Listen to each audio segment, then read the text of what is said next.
I was fortunate enough to do a class up in Albany, Missouri that was hosted by a company called Dynamic Research Technologies, go by DRT for short. They're an ammunition company that makes jacketed perangible ammunition for self-defense or hunting. When I was up there teaching a class, they were nice enough to give us a tour of the factory and do a gel block demonstration for us.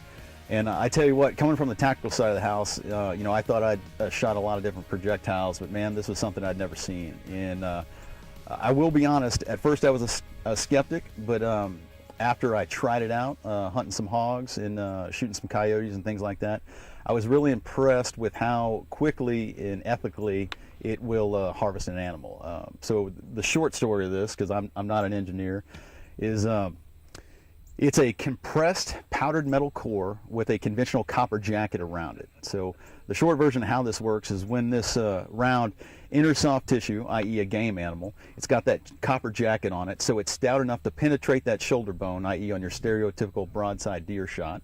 Once it goes in about 3 or 4 inches, the hydrostatic shock takes over of it entering soft tissue.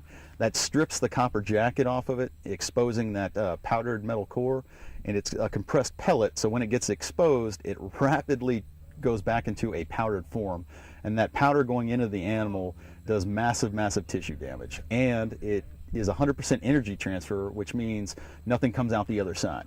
So if you're worried about getting a shoot through, let's say you shoot one $5,000 buck and don't want to accidentally get a shoot through and hit a second $5,000 buck, this is great ammo. And then on the self-defense aspect, it's good if you hit a threat, it won't go through the threat and hit an innocent bystander on the other side.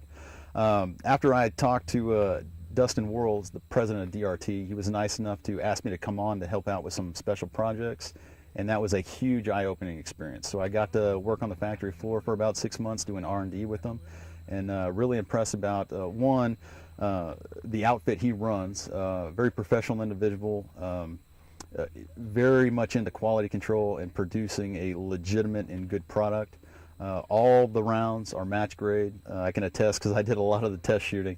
He will not let a box of ammo leave the factory if it's not sub-MOA at 100 yards. So it's what I think a company that's actually putting their money where their mouth is. They say the product performs at such a rate, and it actually does. So it's one of those things where I do not mind throwing in a word to them here and there. Good, small, family-run business. And probably, to be honest with you, it's the best hunting ammo that I have used thus far. So.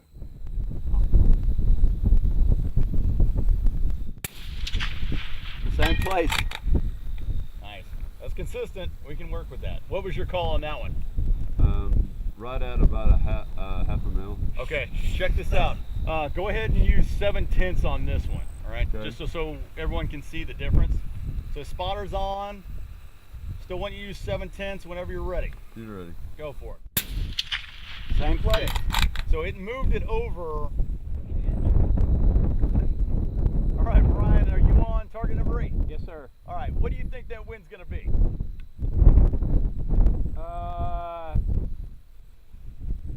4/10. 4/10. Okay, the spotters are on. Go for it. Bingo. All right, now what was it? Was that a center line? Dead hit? center. Okay. Check this out. Brian, when you pressed the trigger, we were at 8 miles even, and it held steady all the way until we heard the ding. So That's crazy. Start thinking about this as a mile-an-hour thing now, to add another number in all the other numbers I've given you. 400 yards, your rifle, your round, 8 mile an hour, full value win, 7/10 was right on the money. Okay? Oh. You did 4/10 or 4/10. 7/10? Oh, sorry, 4/10. I apologize. 4/10. All right.